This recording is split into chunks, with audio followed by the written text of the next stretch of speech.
Hi friends, అందరికీ నమస్కారం. అంజలి కథలకి స్వాగతం. కాశీ మజిలీ కథలు 69వ భాగం. మహాశక్తి గురించి జరిగిన కథ.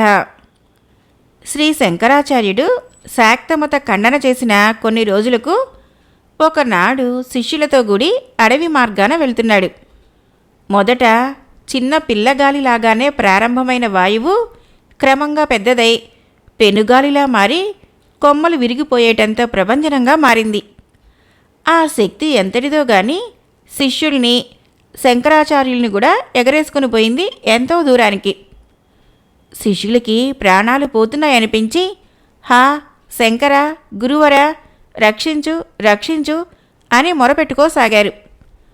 శిష్యులకి దూరంగా గాల్లో కొట్టుకొని పోతున్నా తాను స్వీయ రక్షణకై ప్రయత్నించక ఇది పరీక్ష కాబోలు అనుకొని నిశ్చలంగా ఉన్నాడు శంకరుడు. ఆ గాలి శంకరుణ్ణి అలా తీసుకుని వెళ్ళి ఒకచోట ఊబి వంటి బురద నేలలోకి విసిరేసింది.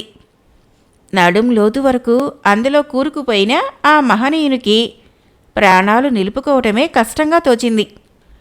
అందులోన దిగబడిపోయినా అతడికి కాలు కదల్చటానికైనా వీల్లేనంత చికాకుగా ఉంది. ఆహా, కాలం ఎంతటి వారినైనా తన వశం చేసుకోక మానదు కదా. గాలి తగ్గినా అది ఊబీ కావటం వలన పైకొద్దామని ప్రయత్నిస్తున్న కొద్దీ దేహము మరింతగా బురదలో కూరుకుపోసాగింది. ఓహో, మోహావేశంలో పడి నేను ఇక్కట్లలో పడ్డానా? లేకపోతే మనుషుల్ని ఎగరేసేటంతటి గాలులు వీచటం ఏమిటి? నేను తెలియక ఏ దేవతకైనా అపచారం చేశానా అని రకరకాలుగా ఆలోచిస్తూ ఉంటే దైవచింతన తప్ప మరో మార్గం లేదని తోచింది ఆ యతికి. అప్పుడు అతడు దేవుణ్ణి ప్రార్థిస్తున్న సమయంలో ఆ ప్రాంతాన 100 ఏళ్ల వయసు ఉన్నది, శరీరమంతా ముడతలు పడి పండుటాకు వంటి కాంతి కలిగినది, వింత కాంతులు విరజిమ్మే తెల్లటి వెంట్రుకలతో ఉన్నది, నుదుట కాసంత బొట్టున్నది, కుడిచేత్తో కర్ర ఊతంగా గలది, ఎడమచేత సూర్యకిరణాలు ముఖం పైన పడకుండా అడ్డు ఉంచినది అయిన ఓ వృద్ధమాత అక్కడికి వచ్చి, అయ్యా, దారి తెలియక ఈ నట్టడివిలో చిక్కుబడి ఉన్నాను, సన్మార్గం చూపిస్తారా అంటూ ప్రశ్నించింది. ఆ మహారణ్యంలో ఆ ముసలామని చూసి ఆశ్చర్యంగా, అవ్వా, నేను దారి తెలియకనే వచ్చి ఈ బురదలో చిక్కుకున్నాను. దీన్ని దాటి వచ్చే శక్తి లేకుండా ఉన్నది.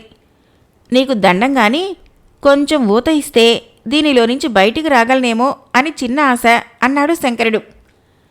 అప్పుడు ఆ వృద్ధురాలు నవ్వుతూ, నాయనా, నీ మాటలు చిత్రంగా ఉన్నాయి. నేను ఈ కర్ర అందించినంత మాత్రాన నీలో లేని శక్తి నీకెలా వస్తుంది? అదీగాక నేను 100 ఏళ్ల దాన్ని, నువ్వు వయసులో ఉన్నవాడివి. బురదలో నుంచి ఉద్ధరించడానికి నీలాంటి వాళ్ళు సమర్థులు గాని మా వంటి వాళ్ళు ఉన్నా అదో లెక్కలోకి రాదు కదా. పోనీ నాకీ వితర్కం అంతా దేనికి గాని నీకు మంచి మార్గం తెలిస్తే చెప్పు, లేకపోతే నా దాన నేను వెళ్తాను అంది ఆ వృద్ధాంగన. అప్పుడు శంకరాచార్యునికి స్ఫురించింది ఆమె సామాన్యురాలు కాదని, సాక్షాత్ ఆదిశక్తి అని. శంకరాచార్యుడు వెంటనే చేతులెత్తి మొక్కి, దేవి, నువ్వు ఆదిశక్తివని తెలుసుకున్నాను. నువ్వు లేవని వాదించిన అపరాధానికి నాకీ శిక్ష విధించావు కాబోలు అని ఆ దేవతను స్తుతించగా సంతోషించి ఆ దేవి దివ్యరూపం ధరించి ఆ యతిశేఖరుణ్ణి ఊబిలో నుంచి బయటికి తీసి ఒళ్ళు నిమిరింది. వత్స, శంకర, నువ్వు ఉత్తమ జ్ఞాన సంపన్నుడివైతావు. పరమార్థోపదేశంతో లోకులనందరినీ కృతార్థులను చేస్తావు. నీకు నా ప్రభావం ఎంతో తెలియాలని ఇలాంటి మాయ నేనే కల్పించాను. హరిహరాదులైనా సరే నా ప్రభావం తెలుసుకోలేరు. దీనికి నిదర్శనంగా నీకో ఇతిహాసం చెబుతాను విను అని చెప్పసాగింది దేవి. త్రిమూర్తుల కలహము కథ. పూర్వము నారద మహర్షి ఒకసారి బ్రహ్మలోకానికి వెళ్ళగా, బ్రహ్మ, నాయనా, త్రిలోక సంచారివి, నీకు తెలియని విశేషాలుండవు, ఎక్కడేమి వర్తమానాలు అని అడగ్గా, తండ్రి, నిన్న స్వర్గంలో ఒక సభ జరిగింది. అందులో త్రిమూర్తుల తారతమ్యం, ఆధిక్యం ప్రస్తావన వచ్చింది. ఆ వివాదంలో పాలు పంచుకున్న వాళ్ళంతా ఎవరికి తోచింది వారు చెప్పసాగారు. అక్కడ ఎంతసేపు హరిహరుల ప్రస్తావన తప్పితే నీ గురించి ఒక్కరూ ఎత్తలేదు. తండ్రి అవమానం కొడుకుది కాదా? హరిహరుల కంటే నువ్వే అదుకుడువన్నాను నేను. నా మాటలకి అక్కడి వాళ్ళంతా ఫక్కున నవ్వారు. నేను అది అవమానంగా భావించి ఇంకేమీ మాట్లాడకుండా సభ ముగియకముందే వచ్చేశాను అన్నాడు. ఏమిటేమిటి? దేవతల సభలో నన్ను పట్టించుకోలేదా? అంత తీసిపోయానా? అతి పరిచయం వల్ల కలిగిన అనర్థమిది. నువ్వు మళ్ళీ వెళ్ళి నేను అధికుడినని, నా సామర్థ్యం చూడదలుచుకుంటే చూపిస్తానని చెప్పి వచ్చేయ్. నేను సృష్టి చేయకపోతే హరిహరులేం చేస్తారో చూస్తాను అన్నాడు చిన్నబుచ్చుకున్న 4 ముఖాలతోనూ. అందుకు నారదుడు, తండ్రి, ఆ మధ్య వైకుంఠానికి వెళ్ళినప్పుడు మా గోష్ఠిలో నీ ప్రస్తావన తెచ్చి ఇవే మాటలు చెప్పాను. అప్పుడు విష్ణుమూర్తి కూడా ఎంతో అతిశయంతో, అతడికేం తెలుసు అన్నాడు. నాకు చాలా బాధ కలిగినా ఏ మాటంటే ఏం నేరమో అని భయపడ్డాను. నువ్వు దేవతలలో అధికుడివే గాని వాళ్లతో సమానుడు కావు అని వారి ఉద్దేశం కాబోలు. నువ్వు పంతం చెల్లించుకోదలుచుకుంటే విష్ణువు మీద చూపించు నీ ప్రతాపం అన్నాడు. అయితే నువ్వు వైకుంఠం వెళ్ళి నీ మాటలకి బ్రహ్మ చింతిస్తున్నాడని తేల్చుకునే అభిప్రాయం ఉంటే అలాగేనని చెప్పు అని నారదుణ్ణి పంపాడు. విష్ణువు మందహాసంతో నారదుణ్ణి ఆహ్వానించి విశేషాలు అడగ్గా, హరిహర బ్రహ్మల్లో ఎవరెక్కువ అని మునులకి దేవతలకి సంవాదం జరిగింది. మునులంతా శివుడెక్కువ అన్నారు. మీరే అదుకులని దేవతలన్నారు. చివరికి మునులదే పైచేయి అయింది అన్నాడు నారదుడు. అలాగా? మునులు నా దగ్గరికి రాకపోతారా? అప్పుడు చెబుతాను అన్నాడు అలిగిన విష్ణువు.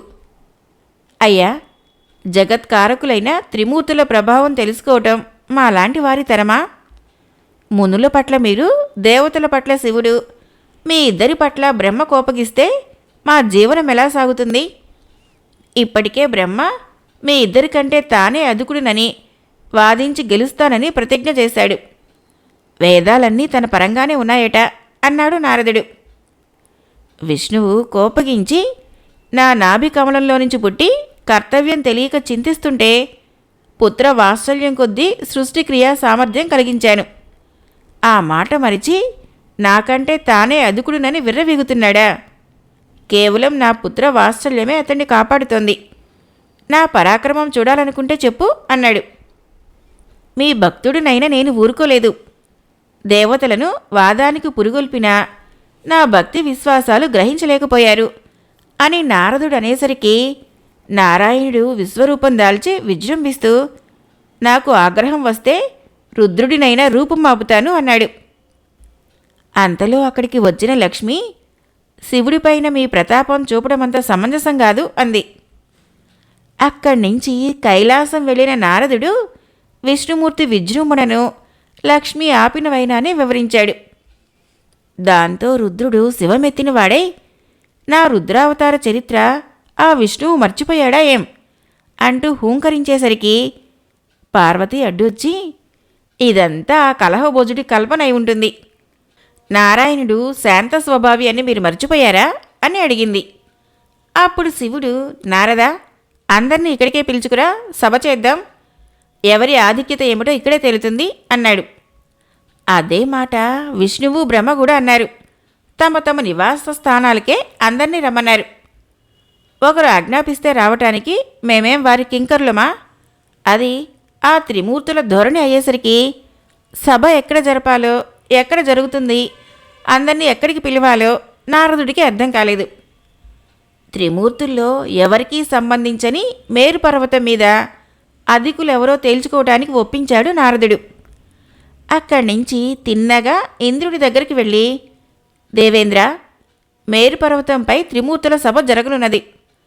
దేవతలు, మునులు, దిక్పాలురు, సిద్ధ సాధ్యులందరితోనూ వచ్చి నేను సభాభవనాన్ని అలంకరించమన్నారు.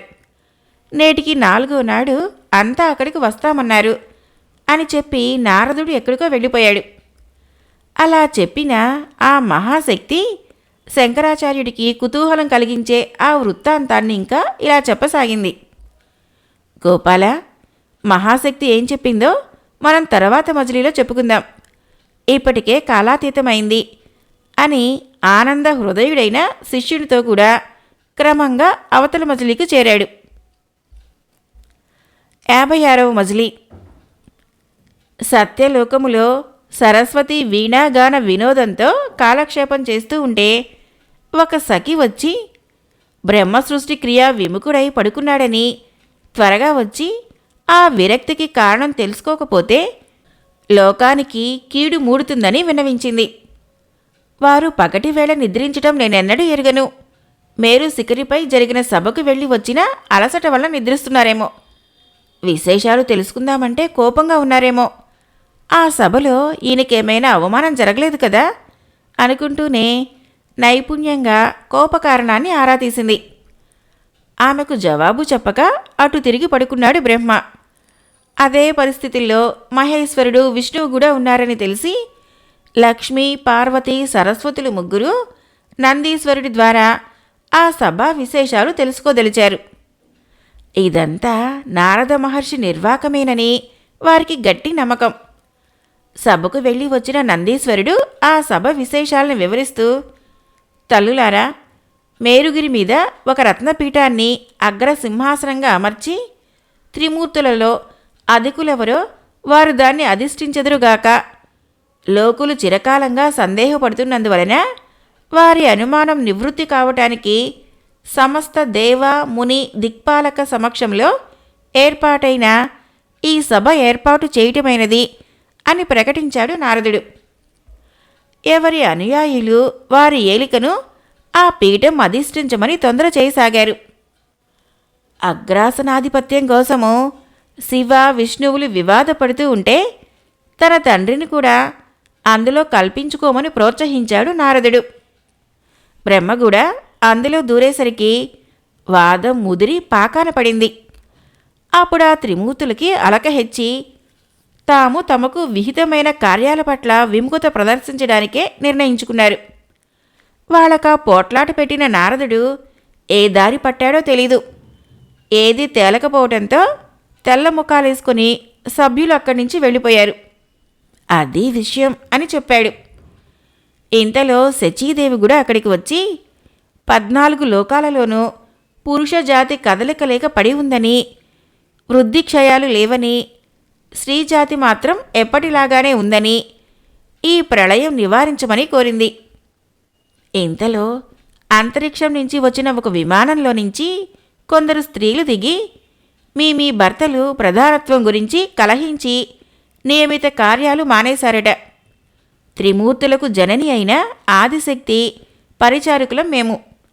లోకానికి పీడ కలిగిస్తున్నందున వారిని తన దగ్గరకు తీసుకురమ్మని జగదంబ ఈ విమానమిచ్చి పంపింది అన్నారు. త్రిమాతలు ముగ్గురు ఆ విషయాన్ని తమ భర్తలకు చెప్పగా పూర్వ కలహాన్ని విస్మరించి హరిహర బ్రహ్మలు ముగ్గురు విమానం దగ్గర కలుసుకొని, మనం ఆ జగడాల మారి మాటలు విని కలహించుకున్నాం కనుకనే ఇప్పుడు ప్రమాదంలో పడ్డాం.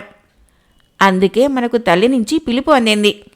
ఆమె మందలిస్తుందేమో అనుకుంటూ ఒకరితో ఒకరు స్నేహభావాన్ని ప్రకటిస్తూ విమానం ఎక్కారు.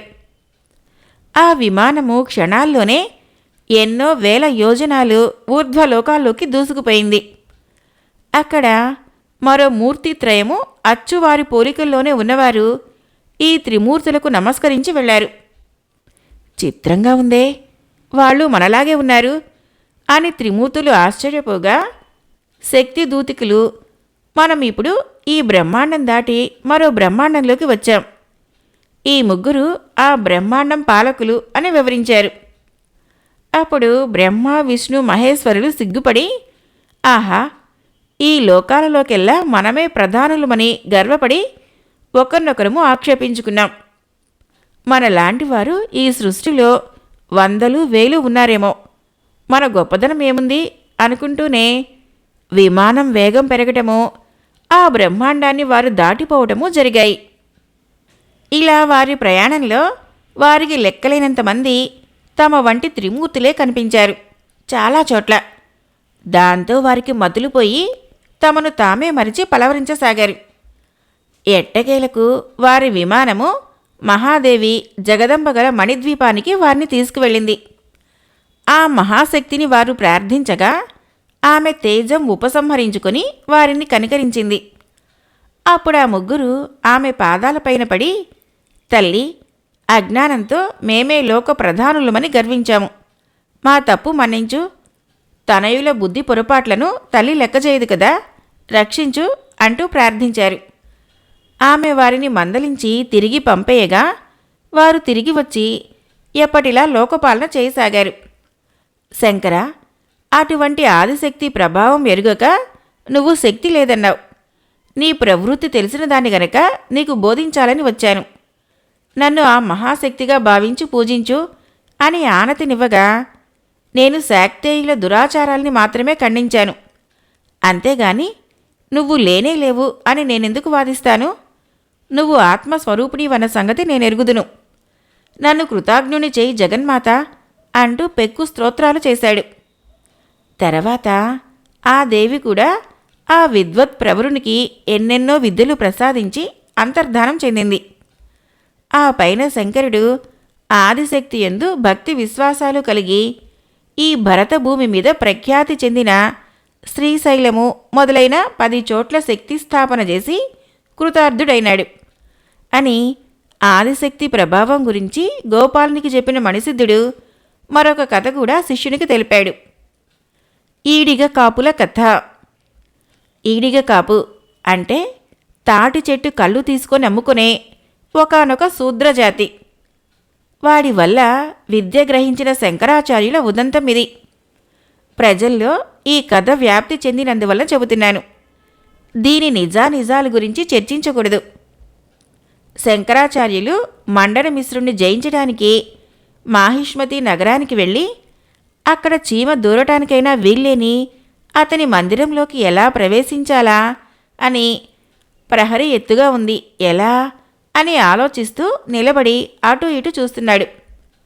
దగ్గరలోనే ఒక ఈడిగవాడు ఈత చెట్టుకి ఎదురుగా నిలిచి ఏదో అనేసరికి ఆ చెట్టు శిరోభారం వంగి అతనికి అందుబాటులోకి రాగా దానిలో తగిలించి ఉన్న కుండల్లో కళ్ళు తీసుకొని ఖాళీ కుండల్ని దానికి తగిలించి ఏదో ఉచ్చరించాడు.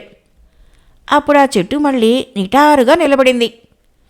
అది చూసిన శంకరాచార్యుడు, ఓహో, సృష్టిలో ఎన్ని వింతలున్నాయి!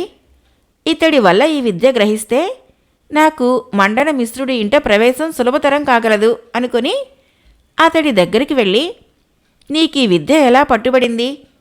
నిన్ను చూస్తుంటే నాకు చాలా ఆశ్చర్యంగా ఉంది అని ప్రశంసించాడు. నా విద్య సాధారణంగా ఇతరులకు తెలియదు. మీరు గ్రహించేశారంటే మీరు తప్పక మహానుభావులై ఉంటారు. మీకు ఇది ఎలా కనిపించిందో గాని యోగదృష్టి గలవారికే ఇది సాధ్యం అని ఈడిగ కాపు ఆశ్చర్యపోయి తన తండ్రి తనకి విద్య నేర్పినట్లు తన కాపురము మాహిష్మతి నగరము అని చెప్పాడు. శంకరుడు తనకా విద్య నేర్పమన్నాడు. అందుకు ప్రతిగా తనకు బంగారం చేసే యోగం చెబుతానన్నాడు. వైరాగ్యంతో తిరిగే తనకు బంగారంతో పనిలేదని చెప్పి ఆ ఈడిగవాడి నుంచి నేర్చుకున్న విద్యతో మండనుడి గృహ ఆవరణలో ఉన్న కొబ్బరి చెట్లను ప్రహరీ ఈవలకు వంచి అటుపైన లోపలికి ప్రవేశించాడు శంకరుడు.